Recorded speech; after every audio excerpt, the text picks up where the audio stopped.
Next நம்ம பார்க்க போகுது ப்ராடக்ட் இன்லைன்.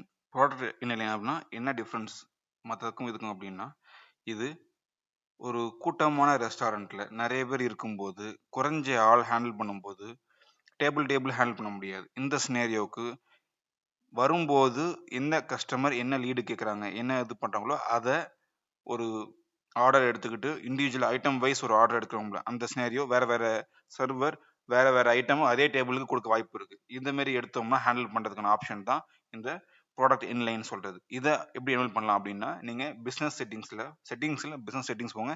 அங்க பிஓஎஸ் ஆப்ஷன் இருக்கும், கிளிக் பண்ணீங்கன்னா அங்க உங்களுக்கு இந்த ஆப்ஷன் காட்டும். பிஓஎஸ்ல பாத்தீங்கன்னா டவுன்ல எனேபிள் சர்வீஸ் ஸ்டாஃப் இன் ப்ராடக்ட் லைன் அப்படின்னு வரும். இதை செட்டிங்ஸ் சேஞ்ச் பண்ணிட்டு அப்டேட் பண்ணிட்டீங்கன்னா இது உங்களுக்கு பிஓஎஸ் ரிஃப்ளெக்ட் ஆகும். இது எப்படி டிஃபரன்ஸ் இருக்கும் அப்படின்னா, பிஓஎஸ்ல காலம் வைஸ்ல உங்களுக்கு சர்வீஸ் ஸ்டாஃப்ங்கிறத ஆப்ஷன் ஷோ ஆகும். முன்னாடி இண்டிவிஜுவல் ஐட்டம் வைஸுக்கு இல்ல ஒரு பில்லு வைஸுக்கு மட்டும் தான் பார்க்க முடியும். இப்போ ஐட்டம் வைஸுக்கு ஒரு ஆப்ஷன் எக்ஸ்ட்ராவா இருக்கு. ஸோ ஃபர்ஸ்ட் ஒரு ஆர்டர் வருது, ஒன்ஸ் ஐட்டம் ஆட் பண்ணதுக்கு அப்புறம் என்ன டேபிள்னு சூஸ் பண்றோம், டேபிள். அடுத்தது இந்த ஐட்டமை யார் சர்வீஸ் பண்ண போறாங்க அந்த பர்சன் சூஸ் பண்ணிட்டோம். நெக்ஸ்ட் அது கிச்சனுக்கு ஷோ பண்ணணுமா அங்கே சூஸ் பண்ணிட்டோம். நெக்ஸ்ட் இது சஸ்பெண்ட் போடும்போது ஏன்னா அடுத்த ஆர்டர்ஸ் வர வாய்ப்பு இருக்கு, ஸோ சஸ்பென்ஸ் போடுறோம். சஸ்பெண்ட் போட்டோம்னா கிச்சனுக்கு நோட்டிஃபிகேஷன் போயிடும். ஸோ இப்போ கிச்சனில் போய் பார்த்தீங்கன்னா நியூ ஆர்டர் வந்துருச்சு. கிச்சனை பொறுத்த வரைக்கும் எந்த டிஃப்ரென்ஸும் இருக்காது, எல்லாத்துக்கும் சேம் தான். ஸோ உங்களுக்கு அது லைன் ஆர்டராக இருந்தாலும் சரி இண்டிவிஜுவல் டேபிள் ஆர்டராக இருந்தாலும் சரி உங்களுக்கு ஓப்பன் பண்ணி பார்க்கும்போது லிஸ்டிங் காட்டிடும். அதுக்கேற்ற மாதிரி அவங்க போட்டுடுவாங்க. இவங்க ஒன்ஸ் முடிச்சிட்டாங்கன்னா அவங்க ஸ்டேட்டஸ் சப்மிட் பண்ணிடுவாங்க. செஃப் குக் பண்ணிட்டாருன்னு சொல்லிட்டு ஸ்டேட்டஸ் மாற்றினதுக்கப்புறம் உங்களுக்கு சர்வெண்ட் ஆர் ஃபீல்டு சர்வீஸ் பண்ணுறவங்களுக்கு நோட்டிஃபிகேஷன் போயிடும். இப்போ அதை ஹேண்டில் பண்ணுறவங்க பூஜா உங்களுக்கு சூஸ் பண்ணியாச்சு. அவங்களோட ஸ்டேட்டஸ் இப்போ லைன் ஆர்டர் டிஃப்ரென்ஸ் பார்த்துங்க தெரியும். லைன் ஆர்டர்ங்கிறது ஒரு ஐட்டம் நேம் மட்டும் காட்டியிருக்கும், யார் பண்ணுறாங்க குவான்டிட்டி என்ன இந்த பர்டிகுலர் ஆர்டர் எடுக்கும்போது இதை மாதிரி இன்ஃபர்மேஷன் வந்துருக்கும். குக் ஆயிடுச்சுன்னு வந்து ஸ்டேட்டஸ் வந்துடும். இதை பார்த்துட்டு அவங்க போய் டேபிளுக்கு இந்த ஐட்டம் எடுத்து சர்வீஸ் பண்ணிட்டு கொடுத்துட்டாங்க அப்படின்னா ஸ்டேட்டஸ் மாற்றிடுவாங்க. ஸோ இது கிளியர் ஆகிடும். இது கூட்டம் வரும்போது எல்லாரும் ஒரு 4-5 பேர் இருந்து மேனேஜ் பண்ணுறதுக்கு ஈஸியாக இருக்கும்னா இந்த ஃபார்மேட் யூஸ் பண்ணுறது பெட்டராக இருக்கும். இப்போ ஒன்ஸ் அவங்க முடிச்சிட்டாங்க அப்படின்னா அடுத்த ஆர்டர் வருது. அதே கஸ்டமர் வேற ஒரு சினாரியோஸ் கேட்குறாங்க, அங்கே நம்ம சூஸ் பண்ணுறோம்.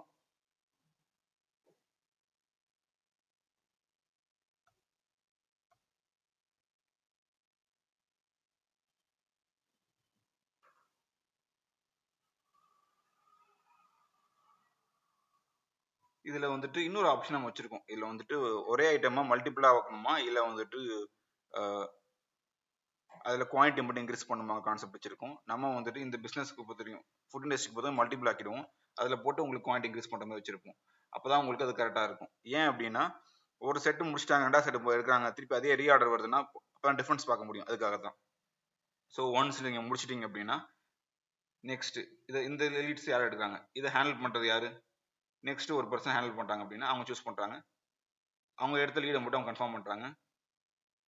ஆர்டர்ஸ் எடுத்துட்டாங்க, இதை சஸ்பெண்ட் பண்ணி சேவ் பண்ணிடுறாங்க. ஒன்ஸ் இவங்க சேவ் பண்ணிட்டாங்க அப்படின்னா கிச்சனுக்கு நோட்டிஃபிகேஷன் வந்துடும். ஒன்ஸ் கிச்சன் வந்துச்சுன்னா பார்த்தீங்கன்னா தெரியும் பார்ஷியல் சர்வ்டு. என்ன அப்படின்னா ஆல்ரெடி அவங்க தான் சர்வ் வந்து ஒரு செட்டு கொடுத்துட்டாங்கல்ல, அதனால partially served new order receive ஆயிருக்கு அப்படிங்கிறது நோட்டிஃபிகேஷன். ஸோ நியூ ஆர்டரில் அதே பில்லில் என்னென்ன ஐட்டம் ஆர்டர் இருக்குது, எத்தனை குவான்டிட்டி வந்திருக்கு, ஸோ நீங்கள் சூஸ் பண்ணிக்கணும். அதை சூஸ் பண்ணிவிட்டு அவங்க செஃப் குக் பண்ணுறாங்க, குக் பண்ணி முடிச்சிட்டாங்க அப்படின்னா ஸ்டேட்டஸ் அவங்க மாற்ற போகிறாங்க. ஒன்ஸ் அவங்க மாற்றிட்டாங்க, ஸ்டேட்டஸ் மாற்றிட்டாங்க அப்படின்னா ஒன்ஸ் அகெயின் அவங்க லைன் ஆர்டரில் யார் எடுத்தாங்களோ அவங்க நோட்டிஃபிகேஷன் போயிடும்.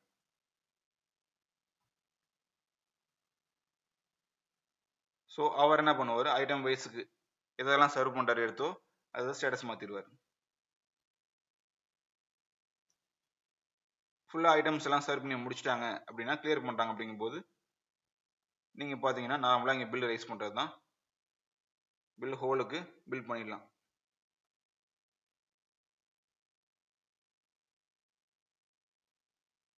பில்லை கிளியர் பண்ண போகிறோம். இப்போ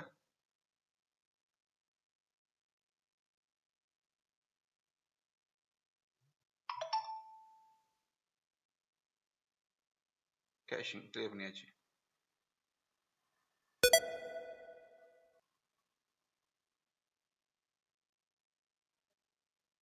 பில்லுக்கு ஃபார்மேட் இருக்கு, நமக்கு 2-3 ஃபார்மேட் இருக்கு. எது உங்களுக்கு சூட்டபிளா இருக்கோ அது சூஸ் பண்ணிக்கலாம்.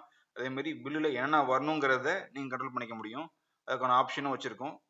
எக்ஸாம்பிளுக்கு ஐட்டம் குவான்டிட்டி பத்தி இன்ஃபர்மேஷன்ஸோ இல்ல பிசினஸ் இன்ஃபர்மேஷன்ஸோ 1 by 1 என்னென்ன இன்ச் பை இன்ச் நீங்க வேணுங்கிறது வேணாங்கிறத ரிமூவ் பண்ற ஆப்ஷன் வச்சிருக்கோம். நீங்க செட்டிங்ஸ்ல மாத்திக்கலாம். அதை ஒன்ஸ் இது முடிஞ்சிச்சுன்னா பில் ஆகும்போது கிளியர் ஆனால் உங்களுக்கு பில்லிங்க கிளியர் ஆயிடுச்சு. இதை திருப்பி பார்க்கணும்னா நீங்க சேல்ஸ்ல போய் பார்க்கலாம். இங்கே ஆல் சேல்ஸ்ல பார்த்தீங்கன்னா தெரியும், இல்ல பிஓஎஸ் லிஸ்ட்ல பார்த்தீங்கன்னா தெரியும்.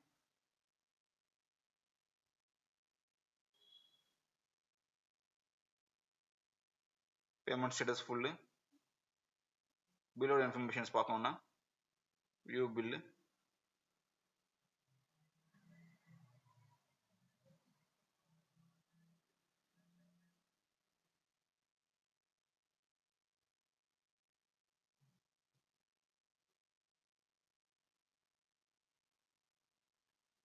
இப்போ நம்ம பேமெண்ட் ஸ்டேட்டஸ் பார்க்குறோம் அப்படின்னா பில்லோட இன்ஃபர்மேஷன் ஃபுல் சர்வீஸ் ஆயிடுச்சு, இல்லை ஐட்டம் குவான்டிட்டிஸ் காட்டிடுச்சு.